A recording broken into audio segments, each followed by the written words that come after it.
Good Thursday afternoon. I'm meteorologist Tim Pandajis, and late last night, PTC number 9 evolved into Tropical Storm Isaias. We're going to be talking about that today in great detail. On top of that, it's not the only system out there that we're watching right now. Another one that's developing off the coast of Africa that now has been coined Invest 93L that could potentially become the 10th named storm a little bit farther down the line. All right, let's get to talking now about Isaias, because that is our 9th named storm of the year. You can see our list filling out here pretty quickly. Josephine is the next name on that list. And with the development of Isaias, it's coming well ahead of climatology. The 9th named storm is typically found, on average, around October 4th. It's not even August yet, so we're over 2 months ahead of schedule when you look at climatology. And of course, par with 2020, records were set with the development of Isaias. Now it's the earliest occurrence of an I-named storm, beating out the previous holder of that record, which was Irene, August 7th of 2005. And Isaias became the 5th named storm in July, the most on record, tied with July of 2005. So there's a lot of 2005 correlations here so far with this season and that season. Here's the overall look of the Atlantic Basin. There's not a ton going on out there, but certainly the feature we're talking about is highlighted here, and you can really see what's going on the infrared imagery of the satellite. This tells us the cloud height temperature. And why this is important is because when the cloud heights are colder, or cloud tops are colder, that means the thunderstorm activity is more intense. So last night we saw a big flare-up of convection. You can see the white shadings here and the black, and that indicates strong thunderstorms, cold cloud tops, really starting to flare on up here as it's moving through Hispaniola and now into the southwestern Atlantic. Bigger picture here on the visible satellites, you can see that it definitely is resembling more of a tropical storm. It was very rugged, disorganized for the past several days, but now is starting to get its act together for sure. It's also contracted a little bit.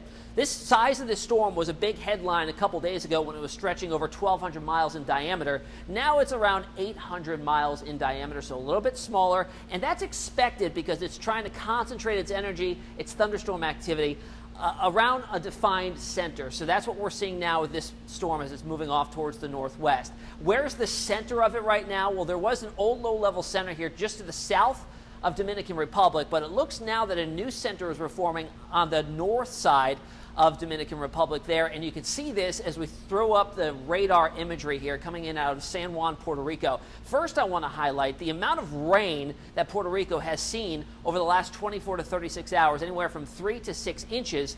Now, Puerto Rico, as well as much of the Caribbean, has been dealing with a pretty severe drought, so this rain was really needed. But heavy rain like this, persistent rain, is leading to that mudslide risk and some flooding there as well. So kind of good and bad with this system as it moves on through. And as it's getting out of radar range here, I want to draw your attention to a little spin you see here, the curvature in the radar signatures there as it's moving off to the north and west. And that's showing us that there's probably a center forming there on the north side of Dominican Republic. Further verification of that is on the north side of Dominican Republic. On the water vapor imagery, you can see the spin here around what looks to be a center clearing on out and forming north of Dominican Republic. And there is the loop of it, certainly a center there. And now that it's emerging over warm waters to the north, we're likely going to see some intensification or further organization continue to occur there. Bigger picture on the water vapor imagery here, the moist air associated with the system and dry air, the yellows and oranges off to the west and northwest. Dry air has been an issue for this part of the season and this part of the world. We had Gonzalo that got torn apart by not only wind shear but also the very dry air. And this, for now at least, is keeping the dry air at bay and not pulling it into its overall circulation. So here's the latest track. We're going off of the 11 a.m. track, off of the 2 o'clock advisory. That just basically updates like the information you're seeing there at 2 o'clock. So 60-mile-per-hour winds, 70-plus gusts. Okay, and this is moving off towards the north and west, heading into the Bahamas, and eventually, potentially, brushing the east coast of Florida before taking a turn off to the north and straddling the southeast coastline of the United States, and potentially here making some sort of landfall along the Outer Banks of North Carolina. That's pretty far out. Here we are Tuesday morning next week. So a lot can change, and there will be some tweaks to this forecast in the next several days here, but that's something to look out for right now. It's not going to be an easy track for the next couple of days for Isaias. Why? The first leg of its journey here is going to be the fight against wind shear. First, let's understand exactly what wind shear is, okay? Hurricanes, tropical systems, are vertical structures, right? Inflow at the surface, outflow aloft. They need to grow vertically with that thunderstorm activity. When you get wind shear added to the equation, that's a change in wind direction and speed. With height, you start to get the winds blowing the tops off of the thunderstorm activity, disrupting the overall flow and development of a tropical system, in this case, a tropical storm. So we're going to have to watch that closely, how it interacts with the wind shear that'll be coming in out of the southwest in the next 48 hours or so. Once it gets past that and is pretty much parallel to the Florida coastline, the east coast of Florida, it's going to get into an area here that we're going to have to watch for some rapid strengthening. Well, why is that? It's going to be heading over the Gulf Stream. Some extremely warm sea surface temperatures here. You can see the plot here, well above the threshold to provide strengthening for these storms. They need 80-degree waters or warmer, and we certainly have that there with the water temperatures already in the southeast coastline in the mid-80s. Even the first leg of its track has plenty of warm weather to deal with, but it's going to have the wind shear to contend with as well.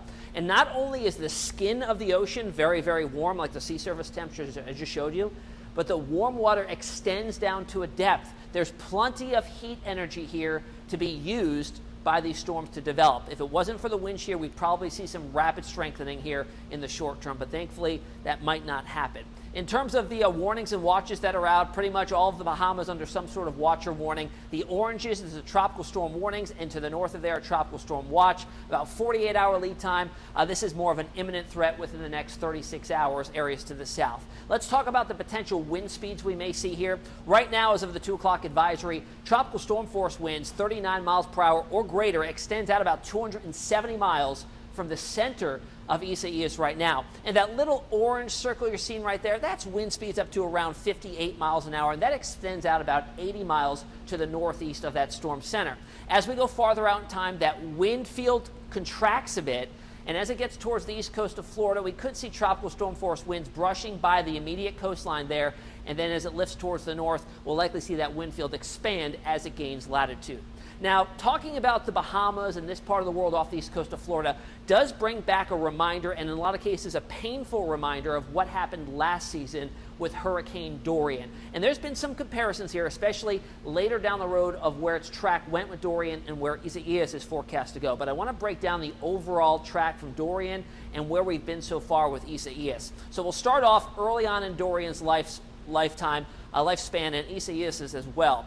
The actual tracks here intersected as they moved west of the Antilles. And then Dorian tracked to the north, Isaias moved a little bit farther to the west. Now, Dorian and Isaias's track diverge significantly as it heads into the southwest Atlantic. Dorian did move much slower, and it intensified much, much quicker. Eventually, it slowed to a crawl and pretty much a virtual stop, and became a Category 5 monster as it sat over the Bahamas. Now, what's to behold for Isaias as it moves through this same general area in the next couple of days? Could it intensify? It could, but as I mentioned, there are a lot of things going against that, with that wind shear potentially playing a role in keeping it at least a minimal tropical storm, and then potentially strengthening it as it moves along the coast of Florida and then into the southeastern parts of the United States. Now, as we get to this part of the span of Dorian and then where Isaias is expected to go, this is where the similarities emerge here, right? In how Dorian had tracked and how Isaias is forecast to track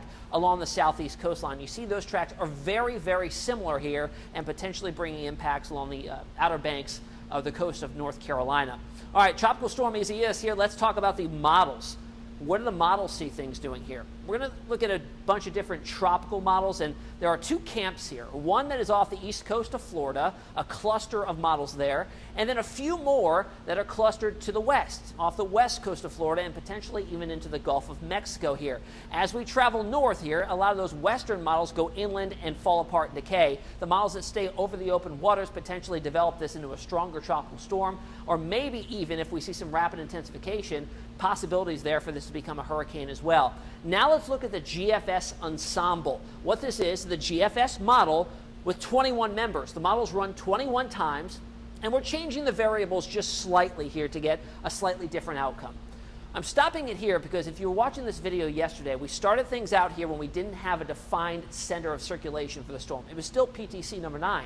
So these models were initiating the center of it all over the place. Now we have a defined center so we can get a better starting point and get a better ending point, better consensus. Look at the clustering here. There is not much disagreement in these models or the ensemble members at all, taking it along the east coast of Florida, well enough offshore that we could just probably see the far coastal areas getting some stronger winds and maybe some rough surf, but keeps it far enough offshore and then lifts it to the north and potentially bringing impacts to the Outer Banks of North Carolina and southeastern Virginia too. And even in the long range, some of those members do bring impacts to New England. So certainly something to watch. All right, the big players here, the GFS and the European model. There's a lot going on this map here, so I'm going to explain what you're looking at. We're looking at a map of isobars, lines of equal pressure, okay? The yellow lines are going to dictate where the GFS thinks the center is, where you see that closed off circle, and the red lines is going to be the European model. We're going to use the same time frame here and play things out for about the next 24 hours, going right through late Friday night, early Saturday morning. The GFS has a pretty strong system here sitting over the Bahamas. The European is slightly, if you can see it there, off to the south and southwest. Now we're using the European model from this morning because the latest model has not been ingested into the system just yet, but that morning model took it a little bit farther to the west. I will tell you, I just looked at the afternoon runs of the European, and it's a little bit more in line with that easterly trend along the east coast of Florida there, so keep that in mind. Here is the GFS Sunday morning at 10 a.m., straddling the coastline of Florida, the east coast of Florida, and then going farther out in time, again, takes it right up over Cape Hatteras in North Carolina by late Monday evening into early Tuesday morning, and then it's off the coast of Virginia Beach at that point, as depicted by the GFS model, as potentially a pretty strong tropical storm or maybe even a hurricane. A lot going on, a lot to track. And of course, we still have Invest 93L to talk about. This is this cluster of showers and thunderstorms that just emerged off the coast of Africa within the last 24 to 36 hours, and there has been some scans from the satellite showing that there's potentially already a closed center of circulation here, as it's looking very, very healthy. So the National Hurricane Center has already put a 50% chance, not only in the short term, but the long term, of this becoming Josephine.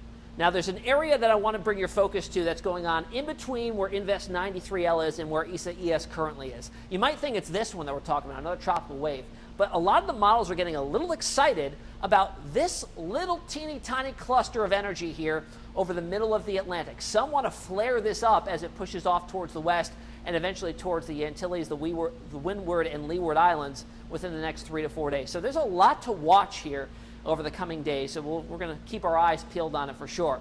If you liked what you saw here, I hope you hit that subscribe button and also hit that like button. We're going to put these videos out very often as we go forward into the rest of the hurricane season. If you want to find me on social media, ask a question if you want. I'm on Facebook, Instagram, and on Twitter. Enjoy the rest of your Thursday.